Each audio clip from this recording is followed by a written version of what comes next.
본문은 누가복음 1장 39절에서 45절입니다. 누가복음 1장 39절에서 45절 말씀 함께 봉독하겠습니다. 이때에 마리아가 일어나 빨리 산골로 가서 유대 한 동네에 이르러 사가랴의 집에 들어가 엘리사벳에게 문안하니 엘리사벳이 마리아가 문안함을 들으매 아이가 복중에서 뛰노는지라. 엘리사벳이 성령의 충만함을 받아 큰 소리로 불러 이르되 여자 중에 내가 복이 있으며 내 태중의 아이도 복이 있도다. 내 주의 어머니가 내게 나아오니 이 어찌 된 일인가. 보라, 내 문안하는 소리가 내 귀에 들릴 때에 아이가 내 복중에서 기쁨으로 뛰놀았도다. 주께서 하신 말씀이 반드시 이루어지리라고 믿은 그 여자에게 복이 있도다. 아멘.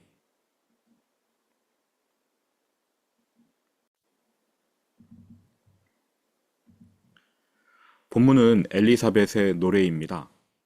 누가복음 1장의 상당량이 노래로 채워져 있는데 가만 생각해보면 노래는 하나님이 우리에게 주신 참으로 행복한 선물입니다. 기쁠 때 우리는 노래합니다. 슬플 때도 노래합니다. 사람들이 듣기에 잘 부르는 사람도 노래하고 못 부르는 사람도 노래합니다. 모두가 매일같이 노래합니다. 라디오에서 나오는 노래를 머리로 따라하는 것도 노래를 부르는 거죠. 사람들은 매일 자신의 역량대로 최선을 다해 노래 부릅니다. 노래는 매일 반복되는 일상입니다. 성경에서 시편 분량이 가장 많은 것은 당연한 결과이지요. 노래. 저는 노래를 참 좋아합니다. 피아노도 치고 싶고 드럼도 치고 싶고 또 작곡도 배우고 싶습니다. 하지만 그냥 기타 치면서 잘은 못 불러도 찬양 부르는 것에 만족하려고 합니다. 하나님을 믿는 우리의 신앙 여정에도 노래는 아주 중요합니다. 에베소서 5장을 한번 읽어봤으면 좋겠는데 화면에 띄워드리겠습니다. 에베소서 5장 10절부터 20절까지의 말씀. 성경이 있으신 분은 성경을 펴시고 없는 분은 화면을 보시면서 같이 읽겠습니다. 함께 봉독합니다. 그런즉 너희가 어떻게 행할지를 자세히 주의하여 지혜 없는 자 같이 하지 말고 오직 지혜 있는 자 같이 하여 세월을 아끼라. 때가 악하니라. 그러므로 어리석은 자가 되지 말고 오직 주의 뜻이 무엇인가 이해하라. 술 취하지 말라. 이는 방탕한 것이니 오직 성령으로 충만함을 받으라. 시와 찬송과 신령한 노래들로 서로 화답하며 너희의 마음으로 주께 노래하며 찬송하며 범사에 우리 주 예수 그리스도의 이름으로 항상 아버지 하나님께 감사하며. 아멘. 바울은 성도들이 성령 충만하기를 바랐습니다. 그래서 성령님께 삶의 통치권을 내어드려라. 성령으로 충만함을 받으라. 이렇게 권면했습니다. 성령님의 통제를 받으라는 뜻인데요. 성령의 통제를 받은 결과는 무엇일까요? 일단 술의 통제를 받은 결과는 18절에 나옵니다. 이는 방탕한 것이니. 술 취하면, 술의 통제를 받으면 방탕하다. 그렇다면 성령의 통제를 받은 결과는 어떨까요? 19절, 20절처럼 시와 찬미와 신령한 노래. 이것이 성령의 통제를 받은 결과입니다. 술 취하면 방탕해지고 성령 충만하면 찬양이 터져 나온다는 뜻입니다. 그러니까 내가 성령 충만한지 아닌지를 검증해 볼 여러 가지 체크리스트가 있는데 그중 하나가 찬양이라는 뜻이지요. 성령 충만한 사람은 성령의 감동을 따라 자연스레 찬양합니다. 입술로만 찬양하는 게 아니에요. 19절에서처럼 마음으로 찬양합니다.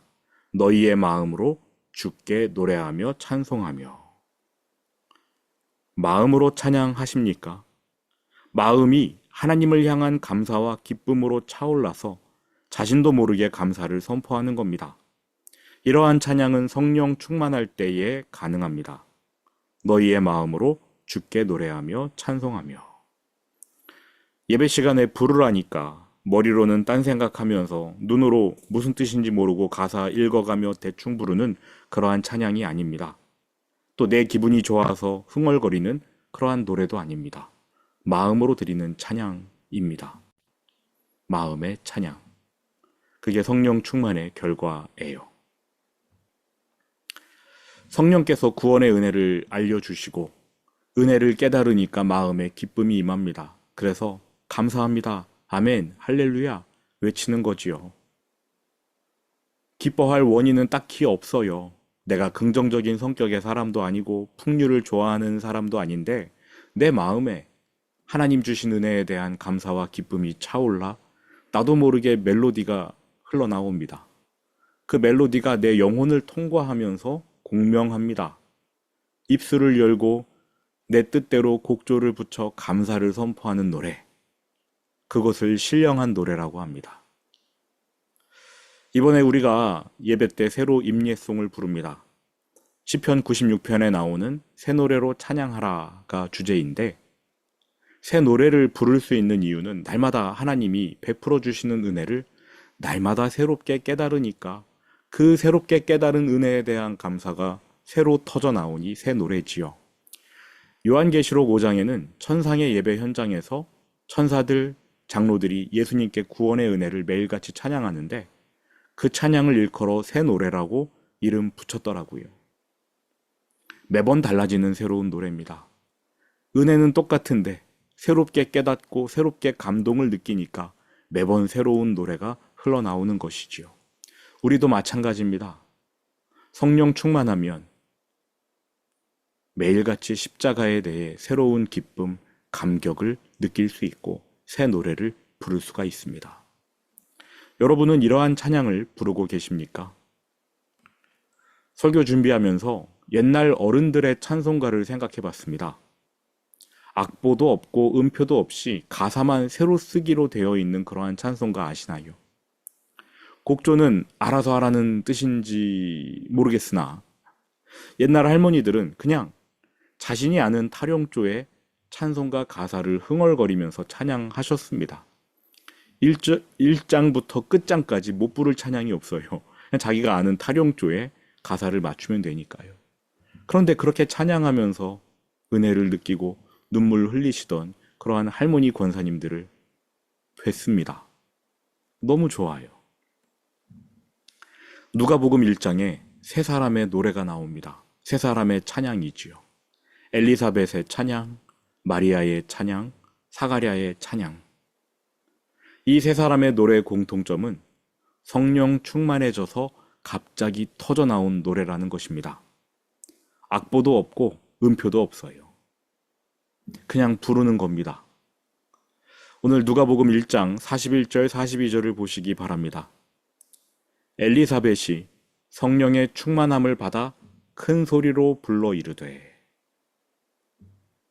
성령 충만이 찬양하는 원인이 되었습니다. 그녀의 남편 사가랴도 노래했는데요. 노래하게 된 원인 67절로 쭉 내려가 보십시오. 그 붙인 사가랴가 성령의 충만함을 받아 예언하여 이르되. 성령 충만해져서 예언을 했다고 하는데 노래한 겁니다. 남은 한 명 마리아. 마리아의 노래는 말할 것도 없지요. 이미 성령께서 그녀를 권능으로 덮어주고 계시는 상태, 그 상태에서 임신했으니 또 그 상태에서 노래하니까 당연히 성령 충만한 노래입니다. 이 세 사람의 노래야말로 사도 바울이 언급한 성령 충만의 결과, 시와 찬송과 신령한 노래이지요. 엘리사벳의 노래를 좀 보려고 합니다. 상황은 이래요. 엘리사벳이 먼저 세례 요한을 임신했죠. 6개월 뒤에 마리아가 예수님을 임신하게 됩니다. 그러한 마리아는 임신하고 나서 곧바로 엘리사벳을 찾아갑니다. 둘이 만났어요. 그러자 엘리사벳의 뱃속에 있던 세례 요한이 뱃속에 있는 예수님을 알아보고 기뻐 뜁니다. 너무 기뻐서 막 깡충깡충 뜁니다. 뛰면서 찬양하는 거죠. 뱃속에 있는 세례 요한이요. 찬양을 했는지는 모르겠으나 발길질을 했습니다. 껑충껑충 뛰면서 기뻐서.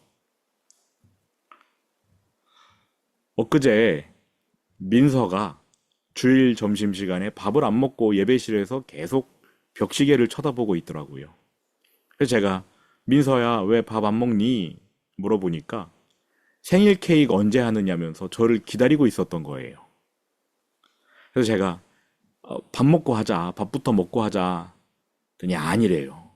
케이크를 빨리 하고 싶어가지고 밥 먹는 걸 뒤로 미룬 겁니다. 그래서 제가 그래, 그럼 지금 케이크 하러 가자. 그랬더니 민서가 깡충깡충 뛰면서 좋아했습니다. 부러웠어요. 우리는 언제 마지막으로 깡충깡충 뛰면서 좋아했습니까? 이제 저는 깡충깡충 뛰면 이렇게 도가니에 무리가 올 것 같은데 예수님 때문에 기뻐서 깡충깡충 뛰실 수 있습니까? 뱃속에 있던 세례 요한은 예수님 때문에 기뻐서 뛰었어요. 그 발길질이 당시 세례 요한이 예수님께 드릴 수 있었던 최고의 찬양이었습니다. 기쁘니까 뛰는 거죠, 뱃속에서. 엘리사벳은 아이의 발길질이 예전과 다르다는 걸 느낍니다. 아, 이건 특이한 발길질이다. 바로 그 순간 엘리사벳에게 성령 충만이 임합니다. 요한의 발길질이, 요한의 찬양이 엘리사벳의 찬양으로 이어진 겁니다. 물론 엘리사벳의 성령 충만은 사도행전의 오순절 성령 강림과는 다릅니다. 한시적인 체험이었어요. 그러나 성령 충만의 본질을 제대로 보여주고 있습니다. 누가가 그린 그 언어 묘사대로라면 성령 충만은 성령께서 사람의 마음을 가득 점령하신 상태입니다. 그래서 성령님이 싫어하시는 어떠한 생각도 그 마음에 파고들지 못하는 그러한 상태, 그게 성령 충만이에요. 성령님으로 가득 차서 성령님이 싫어하시는 그 어떤 생각, 감정도 파고들지 못하는 그러한 상태가 성령 충만이에요. 이렇게 한번 설명드려 볼까요? 복음서에 귀신 들린 사람 이야기가 많이 나오지요. 그들은 귀신이 충만해서 귀신의 뜻을 수행합니다. 성령 들린 사람, 성령 충만한 사람도 마찬가지예요. 성령님의 뜻을 수행합니다. 다만 성령님은 귀신과 달리 온화하셔가지고 강압하지 않으시지요. 우리의 의지를 꺾지 않습니다. 그냥 인격적으로 권면하면서 하나님 말씀을 순종하게끔 격려해 주십니다. 뭐 항상 그러신 것은 아니에요. 때로는 급하고 강한 바람처럼 강력하게 역사하기도 하십니다.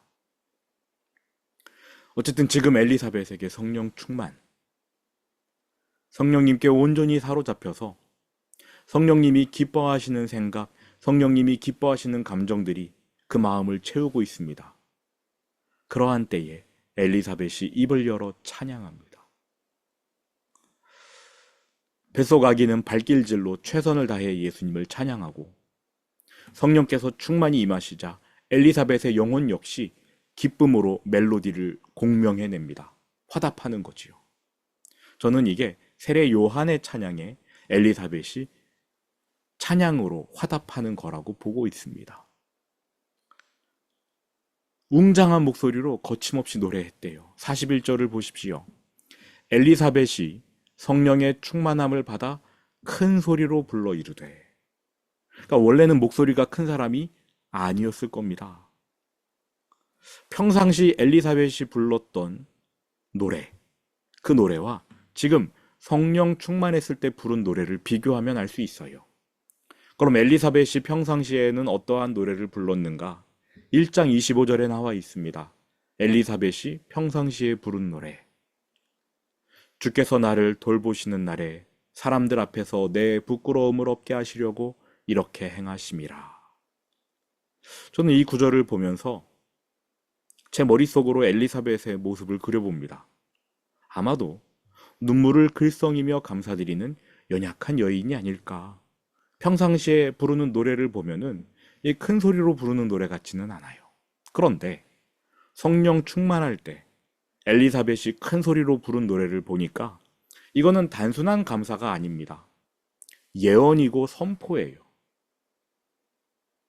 엘리야 선지자의 담대한 포효 같기도 합니다. 오고 오는 모든 세대의 성도들에게 들려주고자 하는 외침 같아요. 42절. 여자 중에 내가 복이 있으며 내 태중의 아이도 복이 있도다. 43절. 내 주의 어머니가 내게 낳아오니 이 어찌 된 일인가? 44절. 보라, 내 문안하는 소리가 내 귀에 들릴 때에 아이가 내 복중에서 기쁨으로 뛰놀았도다. 45절. 주께서 하신 말씀이 반드시 이루어지리라고 믿은 그 여자에게 복이 있도다. 뭔가 다릅니다. 큰 소리로 부르는 노래가요. 이 노래의 가사 내용은 내일 살펴보도록 하겠습니다. 오늘은 우리도 한번 노래 불러봤으면 좋겠어요. 성령 충만한 감사의 노래를 무릎 괜찮으신 분들은 좀 껑충껑충 뛰면서 노래 부르셨으면 좋겠습니다. 오늘 하루 감사로 시작하시기 바랍니다. 감사의 노래, 감사의 기도, 감사의 찬양. 감사합니다. 아멘, 할렐루야. 찬양하면서 오늘 하루를 시작하셨으면 좋겠습니다. 들은 말씀 기억하면서 주기도문으로 예배를 마치겠습니다.